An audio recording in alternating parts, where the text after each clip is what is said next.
Sallallahu aleyhi ve sellem kede dua kılganda mынандай dua kылат эле. Эки кол туулугунун актыгы көрүнөт эле мындай катуу дуалары. Кээде дуа кылганда кээде дуа колун биртирип дуа кылат эле. Абдулла ибн Масуд разияллаху анху пайгамбарыбыздын менмин деген шакирти дайыма кызматта болуп жүргөн. Жастыгын көтөрүп алат деп, бут кийимин көтөрүп, тияк алып барып алып келип, пайгамбарыбыздын дуасын алган менминден мыкты алым, ошол айтат, дуанын адеби көкүрөккө чейин алаканды көтөрүңүз дейт. Кайерге чейин?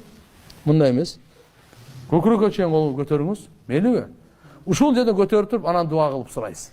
Дуада биринчи Аллага мактоо, экинчи кезекте пайгамбарыбызга салам салават, үчүнчү кезекте өзүңүздөн баштайсыз.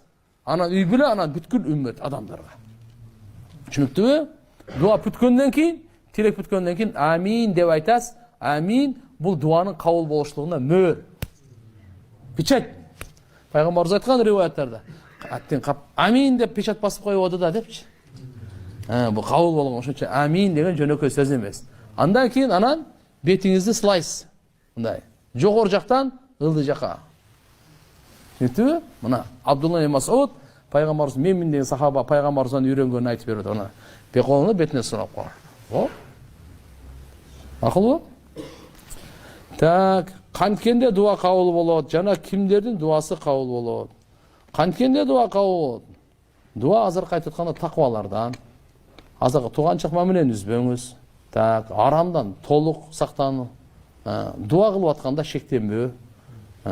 Өз учурлары бар дуага. Фарыз намаздардан кийин. Так, тахажжуд намазда өзгөчө. Жамгыр жаап атканда. Түшүндүңбү? Сапарда. Алхамдулилlah, ошондой кыйынчылык, оорулуу адамдын бар тушу, оорулуу адамдын дуасы кабыл дейт. Оорулуу адамдын, мусапырдын дуасы кабыл. Атанын балага болгон дуасы кабыл. Акылбы туугандар? Мазлумдун дуасы кабыл. Дуалар кабыл болгон түрлөрү көп.